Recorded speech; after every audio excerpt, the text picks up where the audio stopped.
Este vídeo vai mudar a sua vida. Quando falamos de estudar a história de Goiás para concurso público, enquanto os outros canais do YouTube e os cursinhos seguem sempre a mesma metodologia de apresentar um conteúdo cronológico seguindo a apostila, só aqui você vai encontrar uma abordagem cirúrgica que vai direto no tema que vai cair na sua prova e vai te explicar como lidar com esse tema. Como sabemos disso? Como eu já expliquei em outros vídeos aqui do canal, é muito simples. Se você sabe, por exemplo, que a prova será feita, aplicada pela UFG, Universidade Federal de Goiás, então você sabe que a prova, as questões da prova serão elaboradas pelos professores dessa universidade. Então basta você entrar na universidade, olhar quem são os professores, olhar o currículo dos professores e olhar o que eles estão pesquisando, quais são seus temas preferidos. E aí você tem um encaminhamento do que possivelmente cairá na prova. Nos vídeos anteriores eu falei para você sobre alguns temas que são muito pertinentes e que é muito provável que quando você fizer sua prova de História de Goiás ou História e Geografia, Geohistória, esses temas vão aparecer. Indígenas, quilombolas, movimentos sociais, como o MST e a questão agrária. E é claro que uma prova feita por uma universidade nunca será uma prova decoreba, não será uma prova que vai ficar te fazendo perguntinha como: quando aconteceu o evento X? Quando que o Bandeirante chegou em Goiás? Mas vai ser uma prova reflexiva, que quer saber se você consegue entender a complexidade de alguns temas. Pois bem, neste vídeo nós vamos falar de um desses temas, os quilombolas. Existem atualmente pelo menos 3 professores da Universidade Federal de Goiás que estudam esse tema. Se um desses 3 estiver na elaboração da prova, é muito provável que você vai encontrar esse tema. Bom, então nós vamos aqui neste vídeo, e aí eu te convido, fique até o final, tratar dos quilombolas na perspectiva de 3 artigos. Isso mesmo, 3 artigos que foram escritos por esses professores. Nós vamos trabalhar aqui, por exemplo, o artigo Os conceitos de lugar e território na composição do patrimônio cultural, quilombos e terras indígenas na Constituição Federal Brasileira, artigo do professor Youssef Daiber Salomão de Campos. Vamos trabalhar também o discurso e a prática do ecoturismo na visão desenvolvimentista em comunidades de quilombolas em Goiás, artigo da professora Carla Maria Silva de Faria. E também trabalharemos o artigo Soleando Lugares, Arraigamento Ecológico nos Quilombos de Pompal e Porto Leocárdio, em Goiás. Já esse foi escrito por 4 professores do Departamento de História da Universidade Federal. Eu vou colocar aqui na descrição do vídeo os 3 artigos, caso você queira acessar e ler na íntegra, o que vai te ajudar e vai ser muito importante para a sua prova. Mas aqui nós vamos esclarecer. Às vezes, pelo título, assusta, parece um tema complicado, mas nós vamos mostrar para você que não é. É um tema muito simples. E se você ficar até o final do vídeo, você vai entender. E se cair questão de quilombolas, e é muito provável que caia, você vai acertar todas as questões, ok? Então, vamos lá. Então, vamos iniciar com o artigo Os conceitos de lugar e território na composição do patrimônio cultural, quilombos e terras indígenas na Constituição Federal Brasileira, artigo do professor Youssef Daiber Salomão de Campos. Nesse artigo, ele vai discutir, portanto, o que está previsto na Constituição Federal sobre os quilombos. Para a gente começar a discussão, primeiro eu preciso deixar claro para você o que são quilombos. O conceito ou a definição de quilombo ou quilombolas, ele é muito mais profundo e muito mais complexo. Vou deixar aqui na descrição do vídeo um artigo só tratando desse tema, que é a definição conceitual de quilombo. Aí talvez você diga, é muita coisa para ler, mais um artigo. Então, esse é o diferencial do nosso canal. Enquanto muitas pessoas ficam sempre assistindo os mesmos vídeos que explicam com base em apostilas e tem sempre aquele mesmo conteúdo, aqui nós estamos aprofundando e te dando uma base com conteúdo acadêmico, com conteúdo de qualidade. Esse é o diferencial. Como eu já disse em outros vídeos anteriores desta série, se você não quer estudar, o concurso público não é para você. Porque quem passa no concurso público é justamente quem se dedica, é justamente aquele que se destaca dos demais. Então, se você está trilhando um caminho mais profundo, você vai se destacar. Esse é o diferencial. Agora, isso não quer dizer que este canal precisa ser tratado como algo secreto. Não vou mostrar para os meus concorrentes para que eles não tenham essas informações. Não é assim que funciona. O YouTube, ele vai analisar a interação. Então, para que possamos continuar fazendo vídeos com essa qualidade, com essa profundidade, que vai te dar todo o diferencial necessário para você ser aprovado em um concurso, nós precisamos do seu apoio, que você curta, que você comente, que você compartilhe o vídeo, ok? Então, fazendo uma definição bem resumida e bem objetiva, né, podemos dizer que os quilombos são comunidades que foram formadas por escravos que fugiram das fazendas lá na época da colonização, da época que o Brasil era colônia de Portugal. Então, esses lugares, eles têm um peso simbólico muito grande, porque eles se transformaram em centros de resistência dos escravos negros que escapavam do trabalho forçado. Ou seja, em outras palavras, um quilombo é um nome que se dá às comunidades formadas majoritariamente por remanescentes de fugitivos da escravidão no Brasil, que remontam ao período colonial, período que o Brasil era uma colônia de Portugal e que, portanto, tinham escravos que trabalhavam principalmente, sobretudo, nas fazendas que produziam cana e depois também na mineração, mais na região sudeste. Então, era uma forma de resistência ao sistema escravocrata. E essas comunidades, elas continuaram existindo após a abolição da escravidão em 1888, mas elas foram por muito tempo esquecidas ou negligenciadas pelo poder público. Então, elas aparecem aqui na Constituição de 1988, e a partir de então, nós temos discussões em torno de políticas públicas para justamente para a preservação dessas comunidades.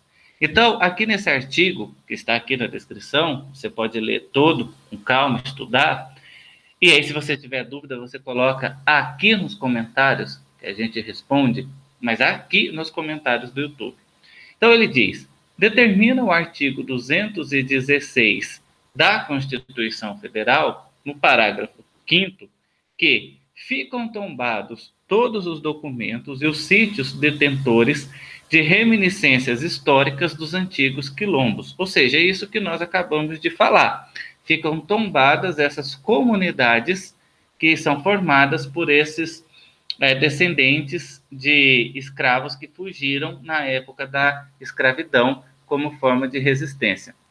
Bom, rapidamente, o que é o tombamento? O tombamento é um ato administrativo que é realizado pelo poder público, ou seja, aqui quando aparece a palavra Estado com E maiúsculo, não é Estado unidade da Federação, Goiás, Minas, São Paulo. Não, o Estado é o poder público, que pode ser a União, pode ser o governo federal, em termos resumidos, ok? Então, o tombamento é um ato administrativo que o poder público realiza com o objetivo de preservar bens de valor histórico, cultural, arquitetônico, ambiental, até mesmo de valor afetivo. Ou seja, quando a Constituição diz que os quilombos devem ser tombados, significa que deve-se criar uma legislação própria, específica, que impeça que essas comunidades venham a ser, de alguma forma, destruídas.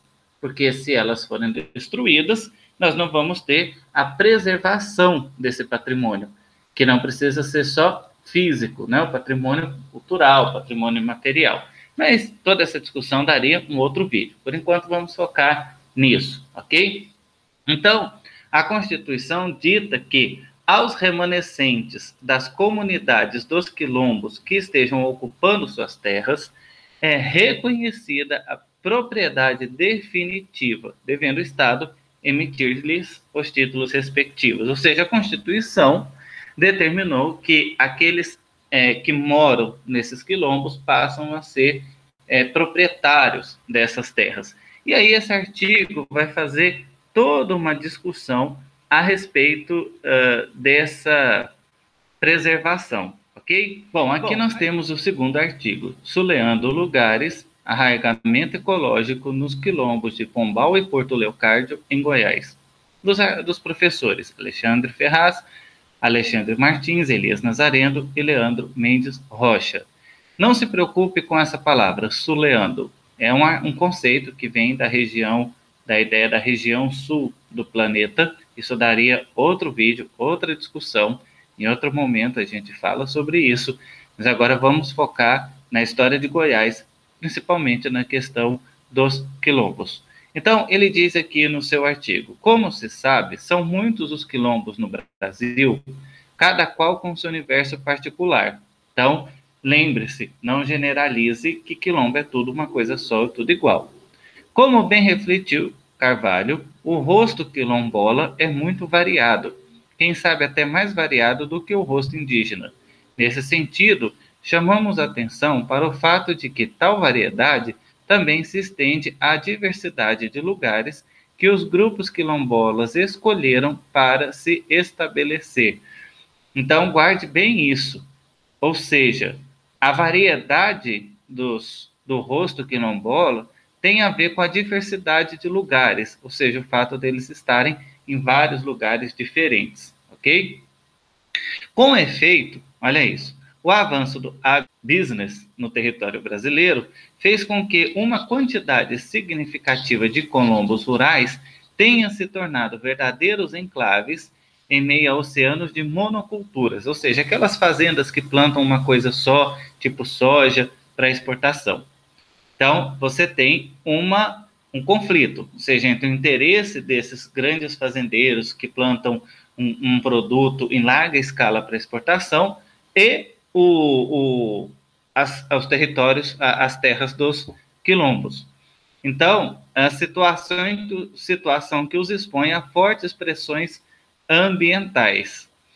Ou seja, se você vê lá uma questão dizendo que esses quilombos, depois da Constituição Federal, passaram a viver tranquilamente em suas terras, uma vez que elas foram resguardadas pela Constituição, isso é uma pegadinha, você não vai marcar essa alternativa, porque é claro que não, eles estão sempre em conflito. Há esse conflito de interesse entre os grandes produtores de monoculturas e essas terras, essas comunidades quilombolas.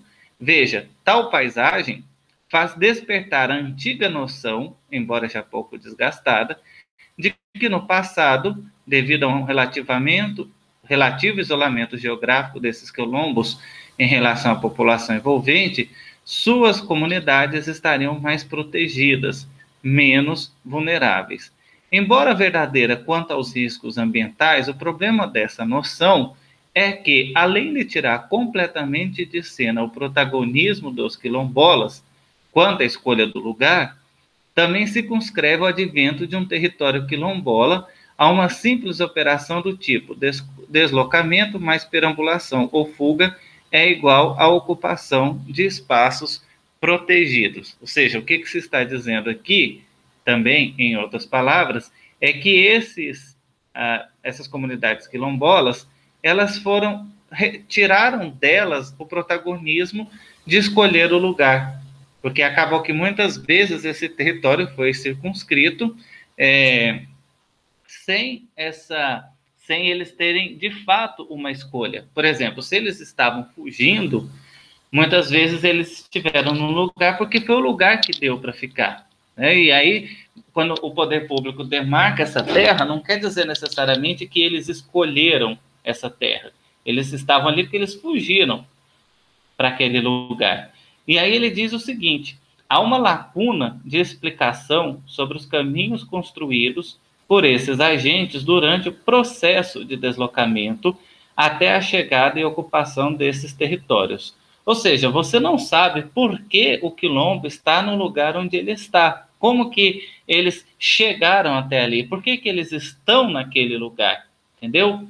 O não preenchimento de tal lacuna explicativa implicaria, em nossa opinião, na simplificação do entendimento do processo histórico de formação de quilombos rurais nessa região de Goiás. Ou seja, quando a gente explica a história dos quilombos sem refletir que eles estão naquele lugar não por escolha, mas porque eles estavam fugindo, e foi ali que deu para ficar, você não está tendo uma explicação total. Isso é muito importante. Portanto, se você está fazendo a prova e tem uma questão falando que os quilombos escolheram aquele lugar, que eles estão ali por opção, ou eles foram protagonistas, está errado essa alternativa. Entenda? Lembra sempre da cena de que os quilombos estão ali porque eles fugiram. Quando os escravos formaram aquele quilombo, eles estavam fugindo, eles estão no território que deu para estar,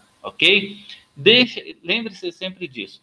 Agora veja, tem gente que pede aqui no canal para a gente resolver questões de provas anteriores. Como eu sempre disse, resolver questão de prova anterior não é o melhor método para estudar, porque aquela questão não vai cair de novo. Quem vai fazer a questão é quem está nesse momento na comissão de elaboração da prova. Então, é muito melhor a gente estudar lendo os artigos acadêmicos que vão direto ao ponto com a profundidade necessária do que resolver questão. Mas fica a sua escolha. Se você quiser seguir o canal que todo mundo está seguindo, é uma opção sua, mas depois não reclame de ter o mesmo desempenho que os outros vão ter também, ou seja, de ser só mais um na multidão. Continuando aqui o nosso artigo, diz assim: os dois quilombos situam-se entre os rios Alma e Maranhão, ou seja, os quilombos de Pombal e Porto Leocárdio, que está sendo estudado aqui. Tem uma chance de cair perguntas sobre esses quilombos, o que dificilmente você vai ver em uma apostila geral, que fala pouco de tudo. A gente prefere falar muito de pontos específicos. Veja, no Vale do São Patrício, na microrregião do Alto Tocantins, conforme mostra as figuras 1. Ambos os quilombos surgiram a partir das antigas lavras auríferas. Lembra que nos vídeos anteriores nós estudamos a mineração em Goiás, ok? Se você não assistiu, assista, siga os vídeos na sequência, tem até uma playlist aqui para ficar didático. Por essa época, tais lavras pertenciam ao julgado de Pilar de Goiás. Ou seja, os quilombos, aqui, guarda bem isso, os quilombos aqui em Goiás, eles são formados como escravos que fugiram da mineração, ok? Comunidade remanescente quilombola de Pombal, com cerca de 100 famílias, tem origem nos deslocamentos de populações afrodescendentes que partiam de regiões auríferas, ou seja, de mineração de ouro, pertencentes ao antigo julgado de Meia Ponte, hoje Pirinópolis, e regiões adjacentes, posteriormente ocupadas devido à descoberta dos depósitos do Rio Maranhão. Pombal se estabelece, então, às margens do Rio Maranhão, no município de Santa Rita do Novo Destino. Ou seja, é muito provável que caia uma questão na sua prova sobre a formação desse quilombo, do quilombola de Pombal, ou que esse quilombo ele foi formado de escravos que fugiam da mineração em Pirinópolis, ok? Porto Leocárdio tem sua origem no processo de mineração iniciado a partir do século XVIII. Segundo a tradição local, esse nome se deve a um escravo chamado Leocárdio, que fazia a travessia entre o porto e outro lado das margens do Rio das Almas. Então aqui tem a imagem, né, para você conferir. Você pode clicar aqui na descrição, acessar o artigo, você vai poder ler e ver tudo isso com calma. Como podemos perceber, ainda que o colapso da mineração tenha ocasionado que grupos de afrodescendentes ficassem abandonados à própria sorte, as curtas distâncias que separavam esses dois quilombos, tanto em relação às áreas urbanas como das estradas, poderiam representar um sério risco ao sucesso adaptativo dessas populações daquela região, uma vez que a escravidão ainda vigorava. Ou seja, o fato deles estarem perto de cidades colocava eles em risco. Em termos de suas capacidades adaptativas, sublinhamos que os quilombos de Pombal e de Porto Leocárdio, apesar das dificuldades e agruras vivenciadas nos seus processos de territorialização, a história de seus acoplamentos estruturais àquela parte do mundo já remonta 2 séculos. Desde que estão ali acoplados, enfrentaram e enfrentam incontáveis e severos níveis de perturbações ou estresses orquestrados tanto pelo sistema biofísico local como pelas vicissitudes históricas. Ou seja, esquece a ideia de que estar no Colombo significa estar em um local seguro. Não, eles estão constantemente expostos a problemas, conflitos, estresse. É disso que se trata esse artigo.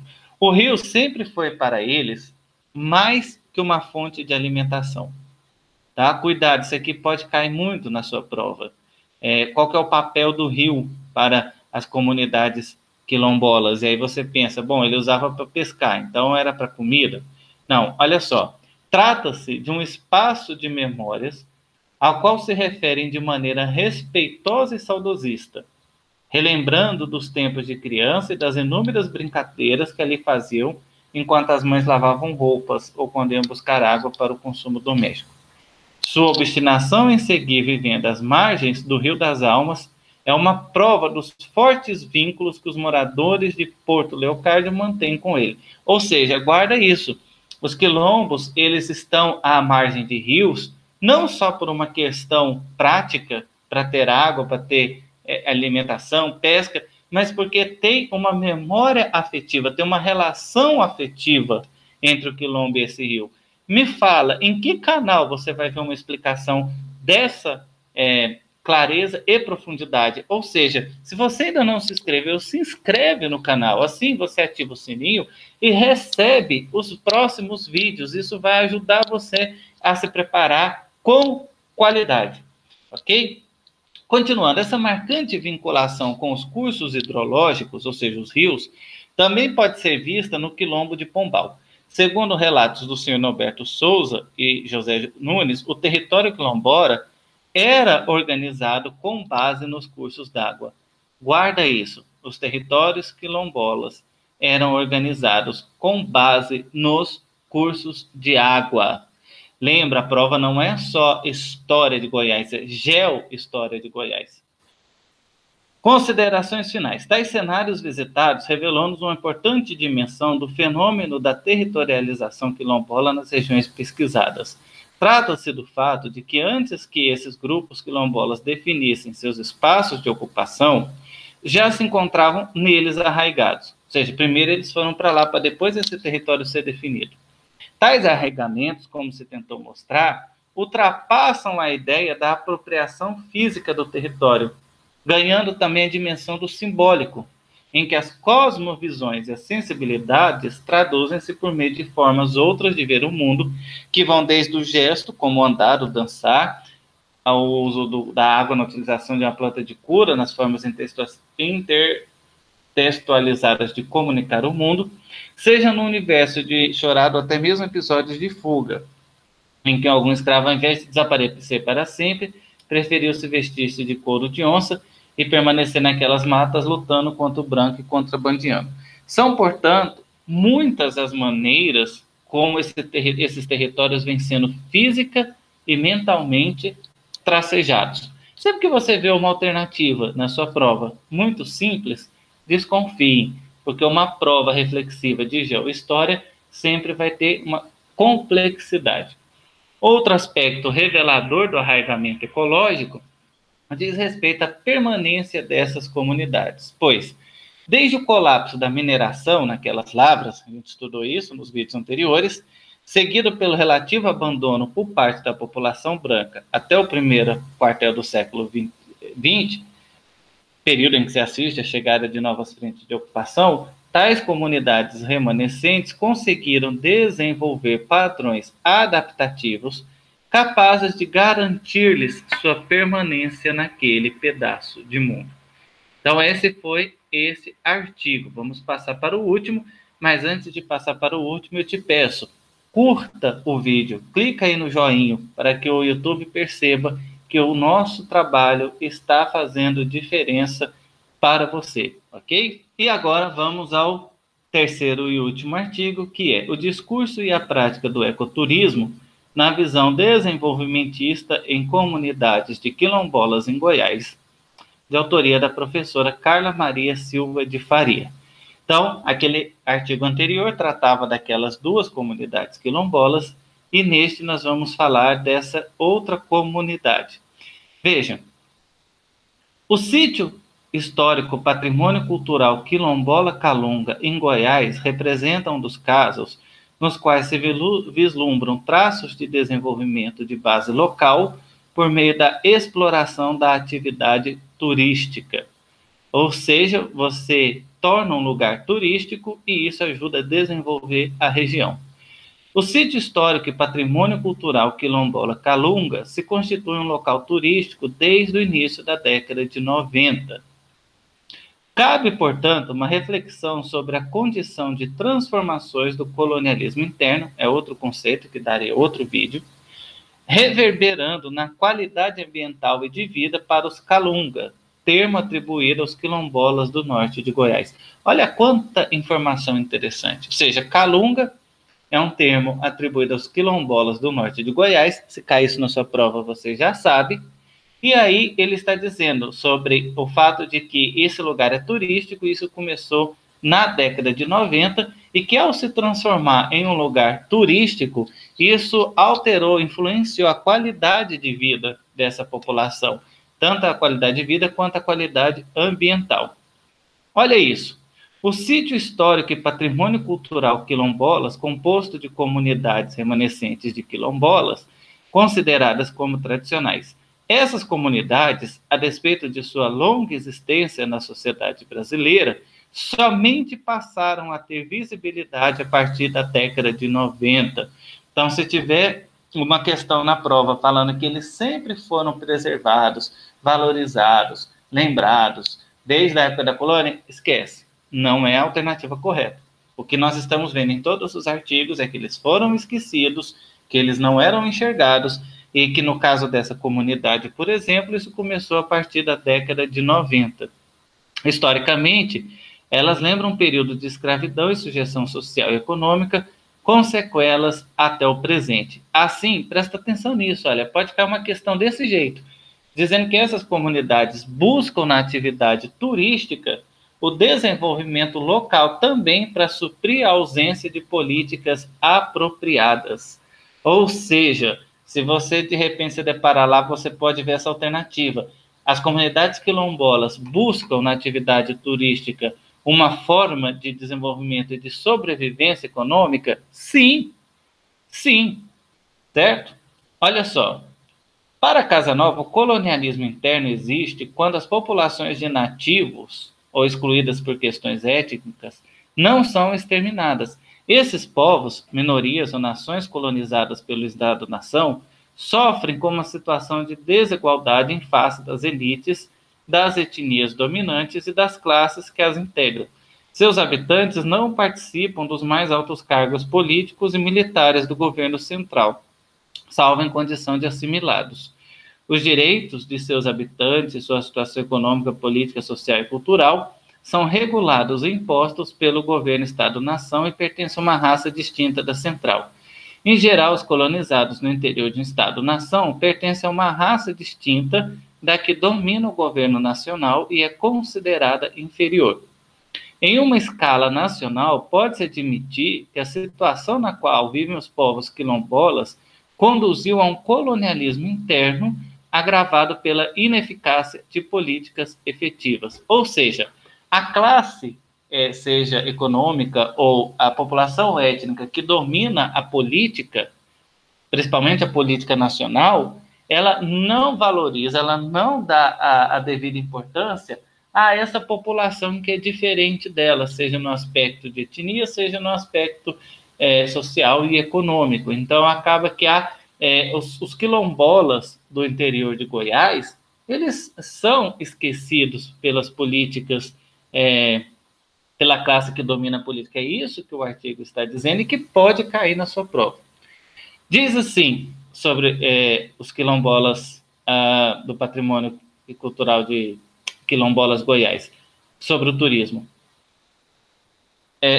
Aliás, aqui ela faz uma definição bem legal. Segundo o artigo 2º do Decreto 4.887, são consideradas comunidades quilombolas, presta muita atenção nisso, remanescentes das comunidades dos quilombos, os grupos étnicos raciais segundo critérios de autodenominação, com trajetória histórica própria, dotadas de relações territoriais específicas, com presunção de ancestralidade negra, vinculadas com a resistência à opressão sofrida e que deve ser certificada mediante a autodefinição da própria comunidade.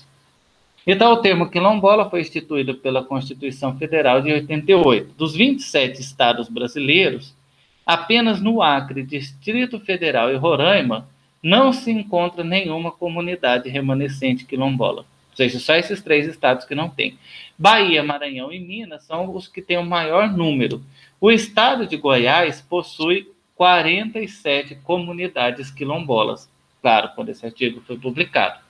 No Brasil, territórios quilombolas referem-se à situação de isolamento político e social, agudização de problemas socioeconômicos e quase total abandono de uma ascendência que contribuiu e ainda contribui para a formação do Brasil, com população e suas crenças, valores, hábitos e trabalho.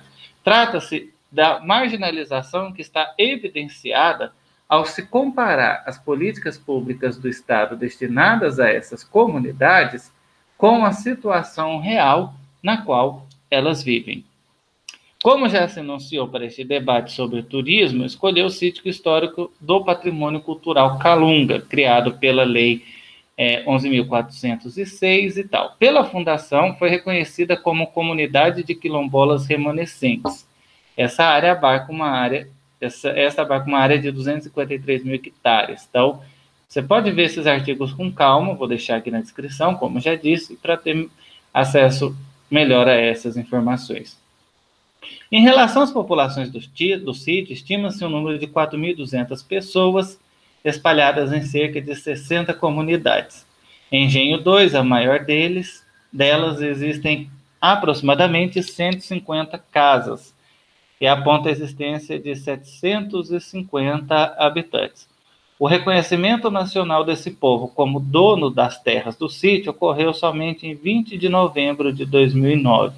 Desde então, os calungas lutam pela demarcação e titulação das terras, pelo reconhecimento de identidades culturais, com políticas específicas. Contemporaneamente, eles se utilizam com mais veemência das identidades territoriais adormecidas nas últimas décadas do século XX, em virtude da violência, da invisibilidade ameaçadora às suas territorialidades. É o que os anima em direção ao turismo no sítio histórico e patrimônio cultural. Bom, antes de eu continuar, quero dizer que se você desistiu, achou chato, parou de assistir a série, os seus concorrentes agradecem. Enquanto você desiste, eles permanecem e vão se sair melhor no concurso do que você. Como eu disse, se você acha chato, não suporta estudar esse conteúdo, o concurso não é para você. Porque para você se sair bem no concurso, você tem que estudar. E estudar é isso. Exige tempo, dedicação, disciplina e, principalmente, determinação. Bom, aqui nós temos algumas definições até de geografia sobre essas comunidades, Mas olha que interessante isso aqui. As limitações topográficas e a escassez de terras férteis, ou seja, né, não é um paraíso essas terras que os calungas ocupam, levam eles a explorar as faixas de terras marginais, como encostas, topos de morro e às vezes em áreas de fazendeiros. Agora, olha isso aqui. Com o uso da enxada e da foice, eles plantam sem fertilizantes e agrotóxicos, fato comentado por eles com bastante orgulho. Portanto, contemplam estratégias de pluriatividades de uso da terra que garantiram uma base alimentar e a consolidação da identidade étnica e cultural das territorialidades da comunidade calunga. Isso aqui pode cair na prova, sabe por quê? Está super em alta agora, está em pauta a discussão sobre agrotóxico, sobre alimentos orgânicos. Então, é muito provável, já que a gente tem professores que estudam as comunidades quilombolas e nós estamos com a pauta do agrotóxico, é muito provável que você, na sua prova, vai ter uma questão falando as comunidades quilombolas produzem sem usar agrotóxico, e aí você vai marcar. Sim, alternativa correta. Olha só, dos produtos produzidos pelos calunga, os que têm maior valor comercial é a farinha, reputada pela qualidade em todo o norte e nordeste goiano. Em pequena escala, extraem do cerrado frutos, todavia ainda são as matas, os pastos naturais e os recursos hídricos explorados de forma comunal, ou seja, né, sem a propriedade privada. A comunidade pode ir lá e pescar, por exemplo. O sítio tem terras coletivas, o que caracteriza um território imposto, porém com territorialidades múltiplas. Por esse motivo, o turismo surge como uma fonte de renda muito desejável, lá no início dos anos 2000, conforme já mencionado, introduzido com o apoio do SEBRAE. Iniciou a proposta implantando na comunidade, a prática do turismo dentro dessa loja de mercantilização, ou seja, turismo é um produto a ser comercializado, mediante acessos controlados, pagos, visita guiada para cachoeira e alojamentos diversos. O turismo para esses calungas transformou-se numa estratégia para dar visibilidade ao seu território, dar a conhecer suas lutas, e para que o povo calunga possa se desvencilhar do colonialismo interno e adquirir políticas específicas e adequadas à realidade da comunidade do sítio. Ou seja, o turismo pode ajudar no empoderamento dessas comunidades. O lugar, a paisagem do sítio histórico e patrimônio cultural calunga emerge palpitante de vida e de movimento conduzidos pelo turismo, que dá um significado e valoriza o local. Ok? Bom, estamos quase terminando. É possível afirmar que o envolvimento dos calunga na atividade turística, eles desenvolvem como? Sendo condutores de turista, cozinhando, artesãos, recepcionistas em algum estabelecimento, como nos hotéis, nas pousadas. Isso pode contribuir para reduzir o êxodo rural, migrações para outros locais em busca de trabalho. Ou seja, quando você desenvolve o turismo na comunidade quilombola, você evita que eles precisem mudar para a cidade para buscar emprego. As dinâmicas da sociedade mudam com a inserção dos calungas em outra atividade profissional, além daquelas como agricultores, uma vez que os quilombolas têm uma alternativa para o trabalho e complemento da renda familiar. Ou seja, isso acaba sendo benéfico para eles. Então, vamos terminar aqui com o último parágrafo. Então, se você não curtiu, curte o vídeo. Coloca aí o like. Deixa suas dúvidas nos comentários. Se você ainda não se inscreveu no canal, clica em se inscrever, ativa o sininho e compartilha. Manda o vídeo. Se você recebeu esse vídeo no seu WhatsApp, abre ele com o aplicativo do YouTube para você poder curtir, comentar e se inscrever no canal.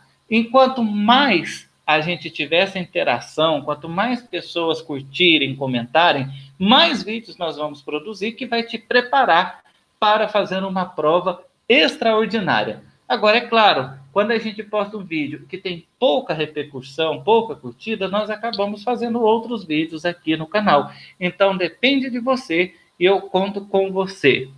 Terminando aqui, com turismo, os quilombolas possuem 3 alternativas para o desenvolvimento. Uma conta com apoio de instituições governamentais, e aposta na abertura de novos mercados em seu desenvolvimento.